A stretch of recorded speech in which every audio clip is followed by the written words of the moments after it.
بسم اللہ الرحمن الرحیم۔ السلام علیکم کلاس 3، امید ہے سب بچے خیریت سے ہوں گے۔ پیارے بچوں، ہم نے اپنا باب دوم جو ہے وہ مکمل کر لیا۔ آج جو ہم چیپٹر پڑھنے جا رہے ہیں وہ ہے باب سوم۔ باب دوم میں ہم نے پڑھا تھا ایمانیات و عبادات، تو اب ہم باب سوم ہمارا سٹارٹ ہو رہا ہے۔ باب سوم کے ہم 2 چیپٹر پڑھیں گے، 2 لیسن پڑھیں گے۔ باب سوم ہے حضور صلی اللہ علیہ وآلہ وسلم کی حیات طیبہ۔ اس میں ہم حضور صلی اللہ علیہ وآلہ وسلم کی جتنی بھی ان کی زندگی ہے، جو ان کی زندگی کے حالات واقعات تھے، کہاں انہیں پیدا ہوئے، پرورش ہوئی، کیسے انہوں نے اللہ کا پیغام لوگوں تک پہنچایا، یہ ہم سارا جو ہے وہ باب سوم میں انشاءاللہ پڑھیں گے۔ تو آج جو ہے ہم جو پہلا ٹاپک پڑھنے جا رہے ہیں وہ ہے حضرت ابو طالب کی کفالت۔ تو لفظ کفالت کا مطلب ہوتا ہے ذمہ داری۔ تو جو حضرت ابو طالب رضی اللہ تعالیٰ عنہ کی اوپر جو حضرت محمد صلی اللہ علیہ وآلہ وسلم کی جو ذمہ داری تھی، ان کو پالنے کا جو ان کو ذمہ دیا گیا تھا، یہ آج ہم اس کے بارے میں معلومات پڑھیں گے۔ تو آئیے ہم اس کی ریڈنگ سٹارٹ کرتے ہیں۔ ہمارے پیارے نبی حضرت محمد مصطفیٰ صلی اللہ علیہ وآلہ وسلم کے والد حضرت عبداللہ آپ صلی اللہ علیہ وآلہ وسلم کی ولادت سے پہلے ہی انتقال فرما چکے تھے۔ یعنی حضرت محمد صلی اللہ علیہ وآلہ وسلم جو ہیں ابھی پیدا ہوئے ہی نہیں تھے کہ ان کے فادر کی، ان کے ابو حضرت عبداللہ جو ہیں ان کی وفات پہلے ہو گئی، یعنی ان کا انتقال ہو گیا۔ والدہ محترمہ بی بی آمنہ آپ صلی اللہ علیہ وآلہ وسلم کی پیدائش کے 6 سال بعد اللہ کو پیاری ہو گئی تھیں۔ پیاری ہو جانے کا مطلب بھی ہے فوت ہو جانا یا انتقال کر جانا۔ ابو تو حضرت محمد صلی اللہ علیہ وآلہ وسلم نے دیکھے ہی نہیں تھے، اور جو ان کی والدہ تھیں وہ جب حضرت محمد صلی اللہ علیہ وآلہ وسلم 6 برس کے تھے تو حضرت محمد صلی اللہ علیہ وآلہ وسلم کی والدہ بی بی آمنہ کا انتقال ہو گیا تھا۔ پھر دادا حضرت عبد المطلب نے آپ صلی اللہ علیہ وآلہ وسلم کی پرورش کی۔ جب ان کی والدہ محترمہ فوت ہو گئی، ان کا انتقال ہو گیا، تو اس کے بعد جو پرورش ہے وہ ان کے دادا نے کی تھی، اور ان کے دادا کا نام تھا حضرت عبد المطلب۔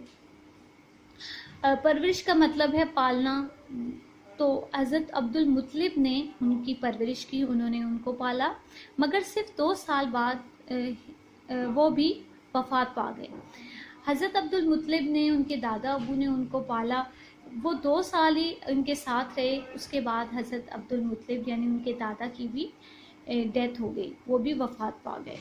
8 سال کی عمر سے آپ صلی اللہ علیہ وآلہ وسلم کی پرورش کی ذمہ داری آپ صلی اللہ علیہ وآلہ وسلم کے چچا حضرت ابو طالب نے قبول کی۔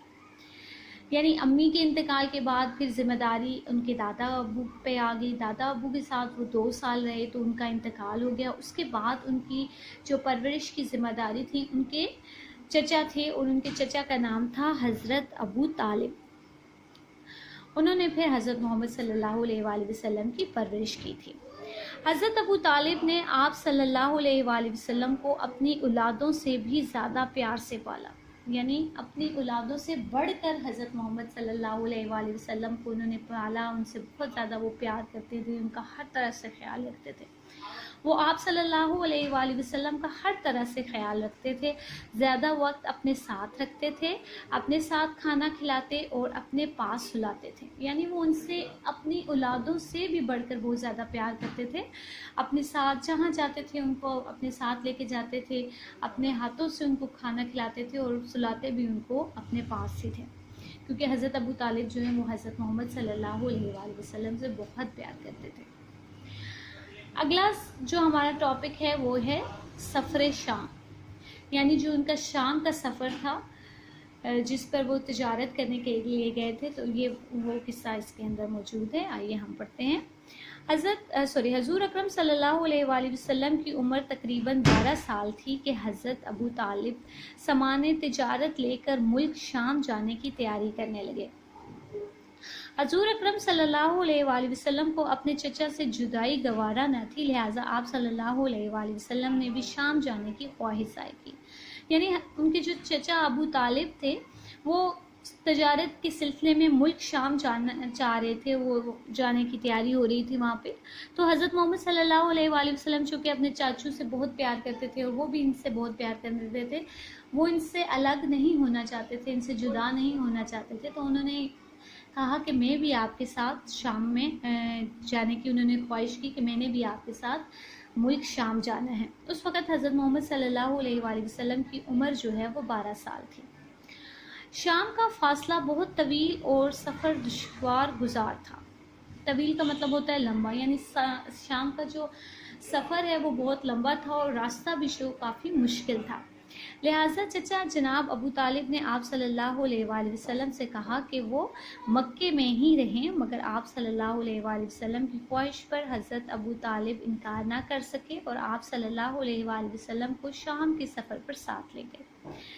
जब हज़रत मोहम्मद सल्लल्लाहु अलैहि वसल्लम ने उनके साथ जाने की ख्वाहिश की तो हज़रत अबू तालिब ने उनको कहा कि वो सफ़र बहुत लंबा है और मुश्किल भी है, तो बेहतर है कि आप मक्का में ही रहें। लेकिन फिर भी हज़रत अबू तालिब जो हैं वो इनकार ना कर सके, उनको कन्वेंस ना कर सके और वो उनको अपने साथ शाम के सफ़र पर साथ ही ले गए।